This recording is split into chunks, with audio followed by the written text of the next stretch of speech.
सांग मैंने आज आम घरे गोटे बहुत बढ़िया क्रीम बनइबा। यही क्रीम आगे आपणकर मार्केट हजार हजार टंकार क्रीम भी फिका पड़ज। आई क्रीम एत इफेक्टिव कि आपण चेहरार रिंकल्स फाइव लाइन्स को पूरा पूरी दूर कर आपण स्किन को बेदाग ग्लोइंग गोरा बनवाई एक्सलेंट काम कर। तो चलतु देखा यह आम किपर या तो सांग मैंने यह आम बनइबा। देखो मंदार फूल मंदार फूल सांग मैंने एत बढ़िया होता है कि आम स्किन पर आगुरी बहुत सारा भिडियो आपको तो आपड़ नियंतु 10-12टी मंदार फूल आप चाहिए तो अधिक भी नहीं पारे जिते आपको मिलूँ। पाखुड़ा गुड़ी को देखते यहीपर अलग करने गोटे बाउल सब पाखुड़ा गुड़ी को आम यहीपर छिड़े ना। तो सांग मैंने मंदार फूल रही iron vitamin C antioxidant amino acid जहाँ आम चेहरारू wrinkles fine lines acne pimples और आक्नी पिंपल्स दाग धोबा को रिमूव करी आम चेहरा को क्लीन क्लियर सॉफ्ट ग्लोइंग बनाई थाए।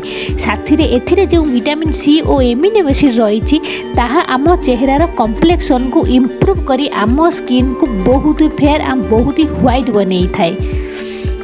देखो तो मंदार फूल गुड़ी सब छिड़े नेला परे एथिरे आमे पकई नबा 5-6 चामच पूरा गरम पानी पूरा भल से गरम थी तो ताकू पकई एपर भल से डीप कर नेबे एवं ढांकी या ठंडा होगापाई छाड़देवे। आपड़ चाहिए तो 5-6 चामच पानी दे मंदार फूल को पकई गैस रे बसई टिके गरम करें और तापर ढांकी ठंडा होगापाई छाड़देवे। 10-15 मिनट पर देखूँ ये सब गुण देखूँ पानी रे आसी जाइए मंदार फूलर आप देखिपे केते सुंदर कलर बदली जाइए।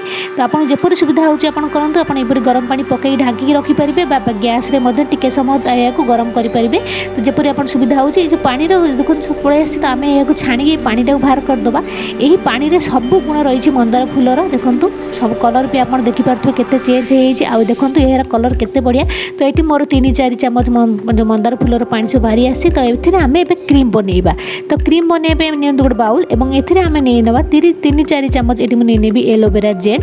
देखंतु तो एलोवेरा जेल भी आप समस्त जानी केते बढ़िया आम स्किन पे आउे ये बेसटा आमर एलोवेरा जेल देखो एलोवेरा जेल नहीं एवं एम पकई नवा 8-10 ड्रप नहीं ने ग्लिसरीन। ग्लिसरीन बहुत भल होता है सांग मैंने आम स्किन पे। देखो 3-4 ड्रप ये पकई ने स्वीट आलमंड ऑयल और गोटे विटामिन ई कैप्सूल को काटिके ये पकई नवा। जदि फ्रेंड्स आप पाखे सब जिनस ना तो किसी कथा ना आप किसी भी जब ना आप खाली एलोवेरा जेल भी बनई पारे विटामिन ई जब अच्छी आप पकई पारे आलमंड ऑयल अच्छी पकई पारे ग्लिसरीन अच्छी पकई पारे जो सब जिनस अच्छी पकातु ता भर जब गोटे दुईटी जिनस अच्छी पकातु किसी ना जब आप खाली एलोवेरा जेल भी पकई पारे बनई पारे और भल से गोल नेला आम जो पानीटा बनई रखिंट पकई ने अल्प अल्प कर पकईबे एकाथर जब पकईदे तो पानिया हो देखो ये पकई एक भल से पूरा गोल ने धीरे धीरे देखिए या मेल्ट हो धीरे धीरे गोटे क्रीम कंसिस्टेंसी बनी आसो आप देखिपे। आपन स्किन क्वालिटी को देखिए आप ऑयल सब आड करेंगे अधिक पकईबे कि कम पकईबे से अनुसार आप स्किन जब ऑयली तो आप सब तेलर क्वांटिटी कमेबे जदि अधिक तो आप सब तेलर क्वांटिटी बढ़ेबे गोटे दुईटी जहाँ अच्छी आप मिसई पारे। देखते भल से गोल नेला गोटे बढ़िया क्रीम बनीज आप देखिपे। तो यह आप स्टोर करने एक कंटेनर रे स्टोर करी आप फ्रिज रखी गोटे सप्ताह पर्यंत यूज करेंगे। आपको आप दिन में डे क्रीम भाव यूज करेंगे रात नाइट क्रीम भाव भी यूज करेंगे। बोटॉक्स ट्रिटमेंट सांग मैंने पाखे फेलुअर आप मार्केट हजार हजार टंकार बोटॉक्स ट्रिटमेंट जब ने तो साधारणतः आप देखिए जानते मंदार फूल को बोटॉक्स फ्लावर भी कहुए। यार एते गुण एते बढ़िया आपको थे आप लगातु किसी दिन भीतर देखिए आपण स्किन में केते इम्प्रूव आसो।